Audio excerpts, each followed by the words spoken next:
Hello everyone, this is Jorge15 and we're going to talk about the PSP for its birthday.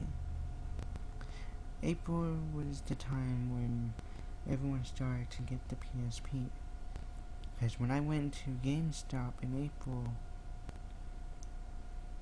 I saw a lot of people buying the PSP. That meant, but many people were so disappointed about the price. The PSP cost $199, but then Sony dropped it to $169. That still caught me because I still didn't have enough money to buy the PSP. So then because in later years the price would still drop, but I still didn't meet the requirements. Games also started to come out for the PSP, and if I remember, there are 2 Mega Man games that would come out in later years.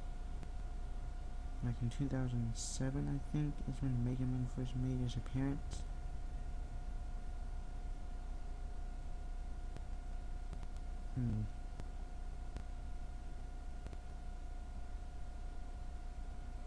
No, wait, it was 2006. Because Mega Man came out for the PSP during my 7th grade year.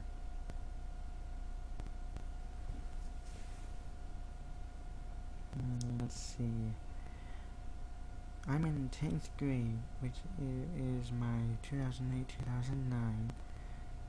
My 8th grade year was 2008-2007. 2007. Wait a minute, I'm going to have to rethink this. Mega Man came out during the early age of the PSP, so there were 2 Mega Man games.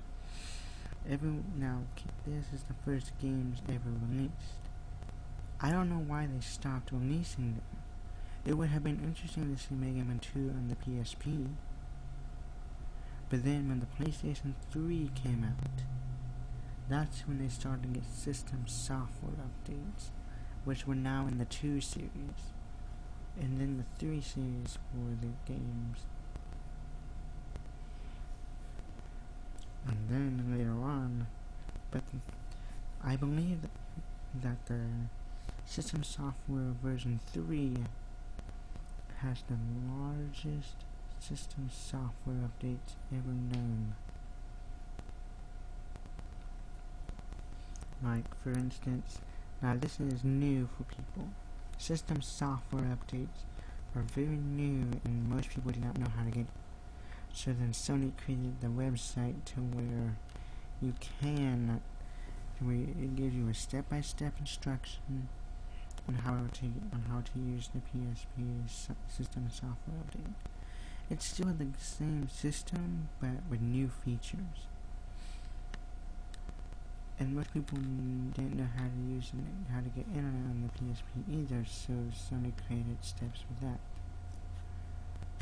And when people started to connect to the internet, laptops were still, but they still found out that it was still using an old version of Flash Player. That's right, it's using Flash Player 6, which means that no YouTube for the PSP. You need Flash Player 9.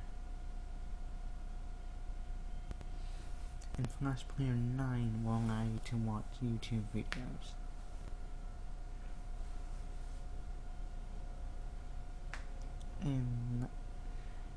But at least you can go to pages that you couldn't originally go onto on your computer. Like, for instance, you can download music directly from the PSP, which back then only MP3 was supported. But at first, this feature was unavailable. That's right, you could not put pictures, photos, or music on your PSP at first. But then Sony added the camera option. This meant that that this option would enable you to use the camera. But one problem, there was no camera release. Most people were kind of frustrated because they couldn't use a camera on the PSP. You had to use a special one. Part 3 of the video is also included in this one. That's right, it's a double feature. Now later on, Sony announced a price drop, and then more games came out. However, Sony found out that as more games were coming out, it would a memory stick could be consumed very quickly. So they started to release more memory sticks.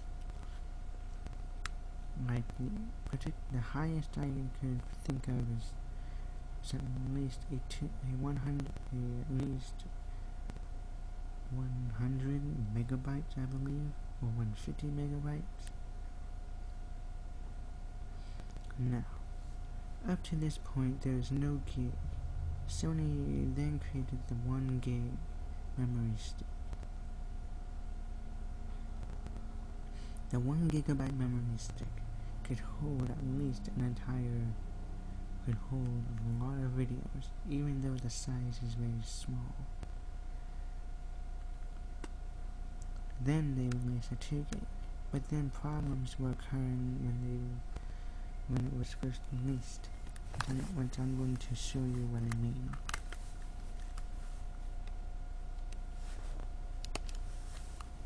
Suppose that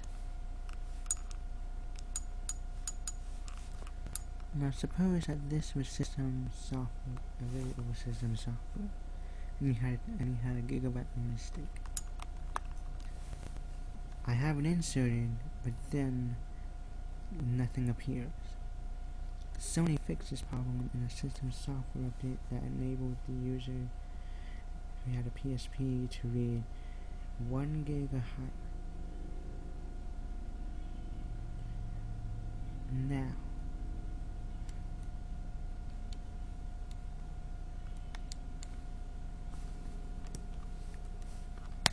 and then that's how the memory sticks came to be. Now, the highest gig during that time was 1, 2, and 4 gigabyte memory sticks. There was no 8 gig memory stick back then. So that means that that meant that you couldn't even buy a memory stick during that time period.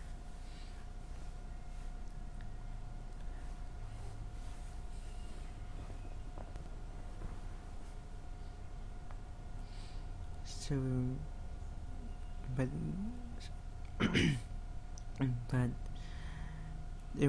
then retail stores began to put a price on it. The higher the size, the higher the price.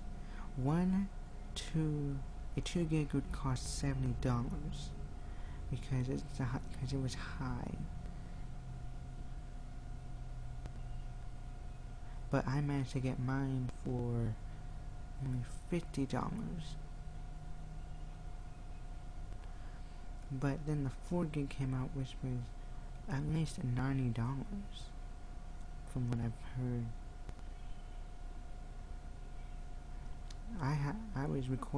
I'm recording off of a 4 gig.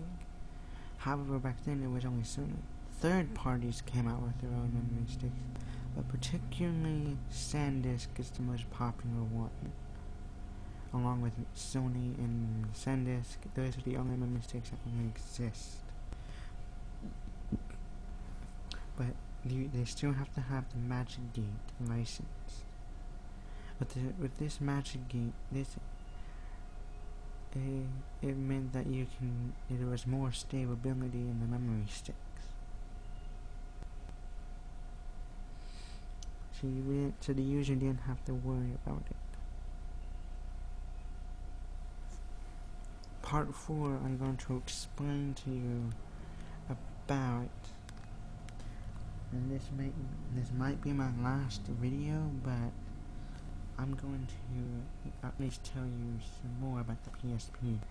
Now this will start to get into the PSP 2000 and 3000. Stay tuned for part 4. As this video, now if you're trying to find this video on YouTube, it would say the subject I entered, and then it would say part 2-3.